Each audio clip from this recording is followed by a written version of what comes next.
Welcome to one piece world மோமே. One பீஸ்ல வந்து நிறைய மிஸ்ட்ரீஸ் வந்து இருக்கு. இது வரைக்கும் ஒரு 1100 எபிசோடுக்கு மேல வந்து பார்த்துட்டோம். அப்படி இருந்தும் இன்னும் நமக்கு தெரியாத நிறைய மிஸ்ட்ரீஸ் வந்து ஒன் பீஸ் வேர்ல்ட்ல வந்து இருக்கு. அதெல்லாம் நம்ம தெரிஞ்சுக்கணும் அப்படின்னாலே இன்னும் 1000 எபிசோடு வந்து எடுக்கணும். அப்படி எடுத்தாலும் செம சூப்பரா தான் இருக்கும். இந்த வீடியோல என்ன பண்ண போறோம்னா, அதுல இருக்கக்கூடிய தரமான 10 மிஸ்ட்ரியை தான் வந்து பார்க்க போறோம். அதுக்காக 10 தான் இருக்கான்னு கேட்டீங்கன்னா அப்படி கிடையாது, ஏகப்பட்டது இருக்கு. இந்த வீடியோ உடனே 5K ரீச் ஆனதுன்னா நான் செகண்ட் பார்ட் வந்து இமீடியட்டா மேக் பண்றேன். ஸோ அதனால இந்த வீடியோ வந்து உங்க ஃப்ரெண்ட்ஸுக்கு வந்து ஷேர் பண்ணி விடுங்க. வீடியோ ஸ்டார்ட் பண்றதுக்கு முன்னாடி நம்ம சேனலை சப்ஸ்கிரைப் பண்ணி விட்டு அப்படியே பக்கத்துல ஹைப் பாயிண்ட் இருக்கும், அதையும் தட்டி விட்டுருங்க.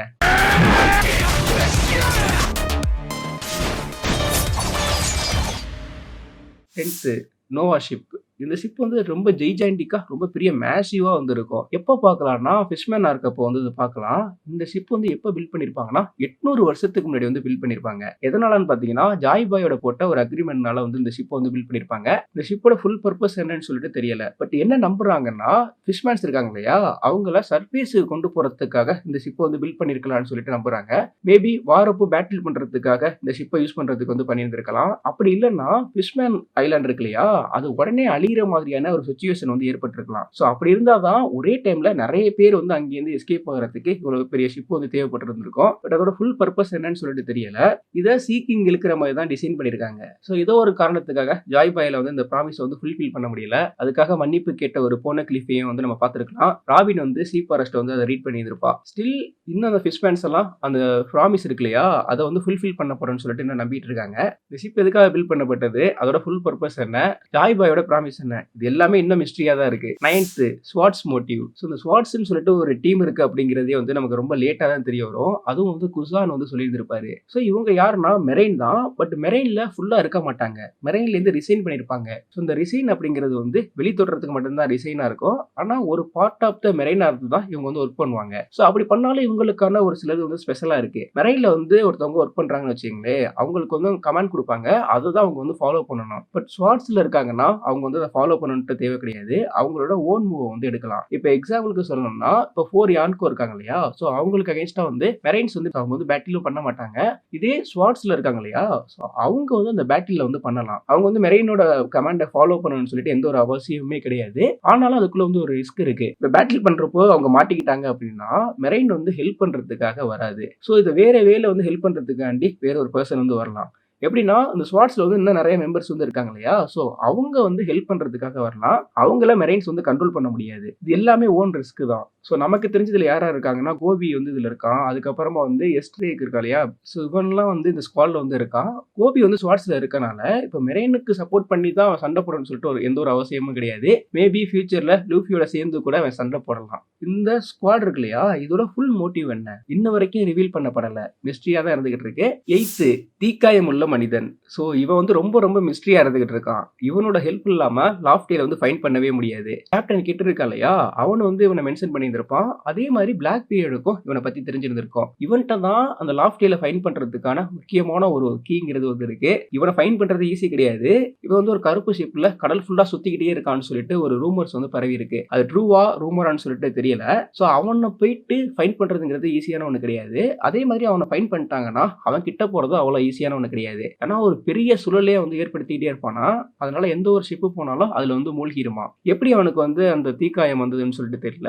யார் அவன் சொல்லிட்டு தெரியல. அவன் வந்து என்ன பண்ணிருக்கான்னா சீ ஃபாரஸ்ட்ல ஒரு ரோட் போன கிளிஃப் வந்து இருக்கு. அதை வந்து எடுத்துக்கிட்டு எஸ்கேப் ஆயிட்டான். ஸோ அதுல வந்து ரொம்ப இம்பார்ட்டன்டான ஒரு இன்ஃபர்மேஷன் வந்து இருக்கு. அது இருந்தாதான் லாஃப்டேல வந்து ஃபைண்ட் பண்ண முடியும். இந்த மேன் யாரு, இவன் ஏன் அதை பண்ணிட்டு இருக்கான்னு சொல்லிட்டு யாருக்குமே தெரியல. ரொம்ப ரொம்ப மிஸ்ட்ரியா தான் இருந்துகிட்டு இருக்கு. இந்த மேன் யாருன்னு சொல்லிட்டு ஒரு சில தியரி எல்லாம் இருக்கு. டிராகனா இருக்கிறதுக்கான சான்ஸ் அதிகமா இருக்குன்னு சொல்லிட்டு சொல்றாங்க. 7th Luffy dream.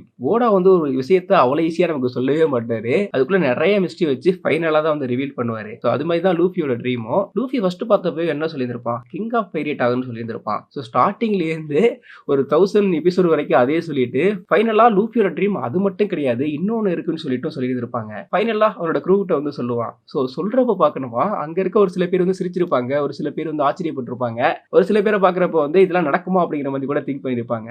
ஸோ சொல்றப்ப வந்து ப்ரூக் அதுக்கப்புறமா நம்ம பிராங்கி எல்லாம் செம்மையா சிரிச்சிருந்திருப்பான். பார்க்குறப்போ லாஃப்டேலுக்கும் இவனோட ட்ரீமுக்கும் ஏதோ ஒரு கனெக்ட் இருக்கு. பட் அது வந்து லாஃப்டேயோட கனெக்டா இருக்கு அப்படின்னு சொல்லிட்டு கூட லூஃபிக்கு தெரியாம இருக்கலாம். லூஃபியோட ட்ரீமையே இவ்வளவு எபிசோடு பார்த்தோம் இன்னும் மிஸ்ட்ரியா வந்து ஓட வந்து வச்சிருந்திருக்காரு. ஐ திங்க் லூஃபியோட ட்ரீம் அதுக்கப்புறமா ஒன் பீஸ் இருக்கு இல்லையா, அது ஃபைன் பண்றப்போ ரெண்டு சேமா தான் இருக்கும்னு சொல்லிட்டு நான் நினைக்கிறேன். நீங்க என்ன நினைக்கிறீங்க அப்படிங்கறத வந்து கமெண்ட் பண்ணிடுங்க. 6th Asian kingdom. ஸோ இது வந்து ரொம்ப ரொம்ப மிஸ்ட்ரியா அது வரைக்கும் இருந்துகிட்டு இருக்கு. இது பத்தின இன்ஃபர்மேஷன் வந்து ரொம்ப கம்மியா தான் நமக்கு வந்து கொடுத்துருக்காங்க. இந்த கிங்டம் பார்த்து அங்க இருந்த நிறைய நேஷன் வந்து பயந்துருக்காங்க. 20 நேஷன் சேர்ந்து இந்த கிங்டம்க்கு அகைன்ஸ்டா வந்து பேட்டில் பண்ணிருக்காங்க. அந்த கிங்டம் இருந்தது இல்லையா, இங்க வந்து ரொம்ப பவர்ஃபுல்லான வெப்பன்ஸ் வந்து யூஸ் பண்ணியிருக்காங்க. அது மட்டும் இல்ல டெக்னாலஜில வேற லெவல்ல இருந்திருக்கு. அவங்களோட கல்ச்சர் எல்லாமே அல்ட்ராவா இருந்திருக்கு. அதை பார்த்து தான் மற்ற நேஷன்ஸ் எல்லாம் வந்து பயந்துருக்காங்க. அந்த டெக்னாலஜிங்கிறது இப்போ மாடர்ன் ஒன் பீஸ் வேர்ல்டு இருக்கு இல்லையா, அதை கம்பேர் பண்றப்பவே ரொம்ப ரொம்ப ஹையான டெக்னாலஜியா ஏசியன் கிங்டம்ல வந்து இருந்திருக்கு. பட் என்ன எக்ஸாக்டான டெக்னாலஜி வந்து யூஸ் பண்ணாங்க, ஸோ எதனால அவங்கள பார்த்து மற்ற நேஷன்லாம் பயந்தாங்கன்னு சொல்லிட்டு இன்ன வரைக்கும் நமக்கு கரெக்டா தெரியல. அந்த கிங்டம் யார் ரூல் பண்ணா, ஸோ அங்க யார் யார் இருந்தாங்க, அவங்களோட பவர்ஸ் என்ன, ஸோ இது எல்லாமே இன்னும் மிஸ்ட்ரியா தான் வந்து இருக்கு. நமக்கு தெரிஞ்சது ஜாய் பாய் மட்டும்தான். இப்போ ஈமு அதுக்கப்புறமா லில்லி எல்லாம் எடுத்துக்கிட்டீங்கன்னா அவங்க வந்து அகைன்ஸ்டா சண்டை போட்டுருக்காங்க. ஸோ அதோட பேர் என்ன, அவங்களோட பர்பஸ் என்ன, ஏன் பயந்தாங்க அப்படிங்கிற எந்த டீட்டெயிலும் இது வரைக்கும் நமக்கு பெருசா தெரியல. 5th சுனேசாவோட punishment. சுனேசாங்கிறது பெரிய ஜெயிண்டான ஒரு யானை. அது வந்து கடல்ல எண்ட்லெஸ்ஸா நடந்துகிட்டே இருக்கு. அதுவும் எக்ஸாக்டா எங்கன்னு பாத்தீங்கன்னா நியூ வேர்ல்ட்ல.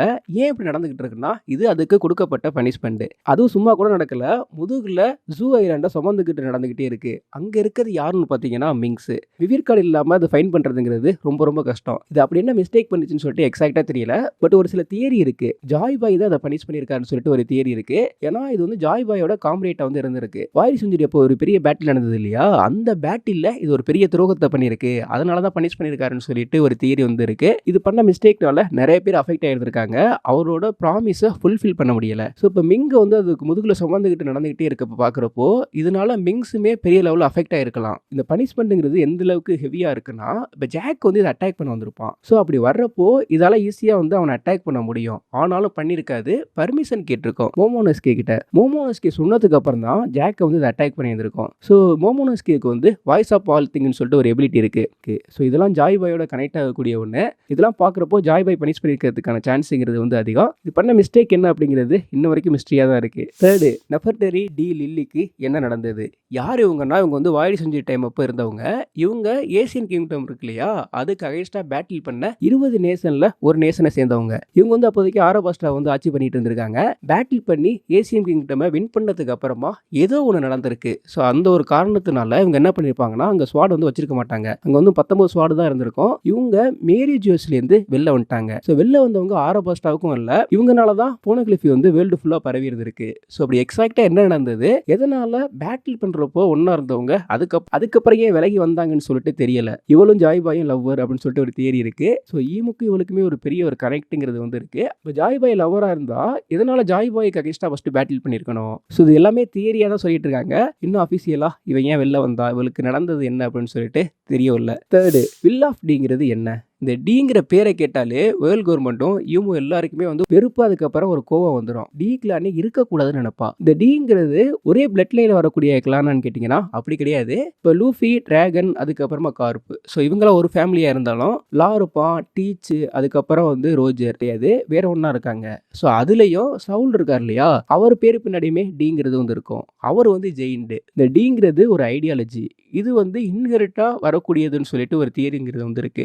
டி பேர்ல இருக்கவங்க என்ன பண்ணுவாங்கன்னா, அவங்க வந்து ஃப்ரீடமா இருக்க நினைக்கிறாங்க, ஒரு அடக்குமுறைக்கு அகைன்ஸ்டா சண்டை போட நினைக்கிறாங்க. இப்போ டி பத்தின நிறைய விஷயங்கள் தியரியா தான் இருக்கு. 2nd டிராகனோட powers. எனக்கு தெரிஞ்சு ஒன் பீஸை கூட ஃபைன் பண்ணிடுவாங்க, ஆனால் டிராகனோட பவர் என்னங்கிறது யாராலையும் ஃபைன் பண்ண முடியாது போல இருக்கு. டிராகன் வந்து ரொம்ப ஸ்டார்டிங்லேருந்து நம்ம சொல்லிட்டாங்க. ஸோ இப்போ வரைக்கும் டிராகனை பத்தின பவர்ஸ் எதுவுமே நமக்கு சுத்தமா தெரியல. லாஸ்டா தான் அவரோட ஸ்டோரியே ஓரளவுக்கு சொல்லியிருக்காங்க. அவர் வந்து மெரைன்ல ஒர்க் பண்ணது, ஸோ அங்கிருந்து வெளில வந்தது, அதுக்கப்புறமா நம்ம சாங்ஸை காப்பாற்றணும்னு சொல்லிட்டு கம்மியான இன்ஃபர்மேஷனே காட் வேலி இப்போ நமக்கு வந்து சொல்லியிருந்தாங்க. ஒரு அப்பையிலேருந்தே பவர்ஃபுல் தானா, இல்லை அதுக்கப்புறம் பவர்ஃபுல் ஆனாரான்னு சொல்லிட்டு தெரியல. அதிகமான தியரிஸ் வந்து இவரை பற்றி என்ன இருக்குன்னா, இவர் வந்து வின் பேஸ் பண்ண டெவில் ஃப்ரூட் யூஸராக இருக்கலாம் அப்படின்னு சொல்லிட்டு ஒரு தியரிங்கிறது வந்து இருக்கு. ஸோ இந்த தியரியை நம்ம வந்து ஒரு ஃபர்ஸ்ட் நான் ஒன்று சொன்னேன் இல்லையா, தீக்காயம் உள்ள மனிதன் சொல்லிட்டு அவரோட கம்பேர் பண்ணி பார்க்கலாம். ஸோ அங்கே வந்து என்ன சொல்லியிருப்பாங்கன்னா, ஒரு பிளாக் ஷிப்பில் ஒருத்தர் சுற்றிட்டு இருக்காரு, பெரிய சுழலே வர வச்சு கப்பலை மூழ்கி அடிச்சிருவாரு, அவரோட ஹெல்ப் இல்லாமல் லாஃப்டியில் வந்து ஃபைன் பண்ண முடியாது அப்படின்னு சொல்லிட்டு சொன்னேன் இல்லையா. ஸோ அது டிராகனாக இருக்க நடக்கிறதுக்கான சான்ஸ்ங்கிறது ரொம்ப அதிகம் தான். ஃபர்ஸ்ட் ஏசியன் வெப்பன், ஒன்று வந்து ப்ளூட்டன். ஸோ இது எடுக்கிறதுக்கு குரோக்கடைல் வந்து ஸ்டார்டிங்கில் ட்ரை பண்ணியிருப்பான். ஆக்சுவலாக ப்ளூட்டன்ங்கிறது என்னன்னா ஒரு பெரிய பேட்டில் ஷிப்பு. ஸோ அந்த பேட்டில் ஷிப் எங்கே இருக்குது அப்படின்னா வானோ கண்ட்ரி இருக்கு இல்லையா, வானோ கண்ட்ரியில் தண்ணிக்கு அடியில் வந்து அந்த ஷிப்புங்கிறது வந்து இருக்குது. அதுவும் ஒரு குகைக்குள்ளே இருக்குது. ஸோ அதை எப்படி எடுத்துகிட்டு வர முடியும்னா ஈஸியாலாம் எடுத்துகிட்டு வர முடியாது. வானோ கண்ட்ரி சுற்றி வந்து நிறைய பாறையெல்லாம் இருக்கு இல்லையா, ஸோ அதெல்லாம் பிரேக் பண்ணிட்டு தான் அதை எடுத்துகிட்டு வர முடியும்.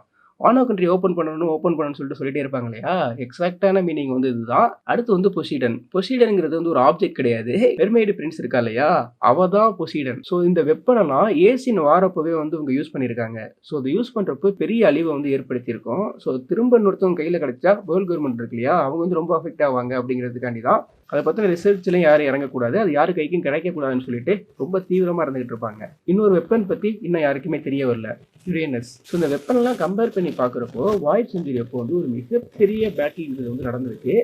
அந்த பேட்டிலில் பவர்னால ஜாய்பாய் தோக்கிறதுக்கான சான்ஸுங்கிறதுலாம் ரொம்ப ரொம்ப கம்மி. ஜாய்பாய் தோற்றதுக்கு மெயினான ரீசனாக இருக்குது வந்து துரோகத்தினால தான் ஜாய்பாய் வந்து தோற்றுருக்கான்.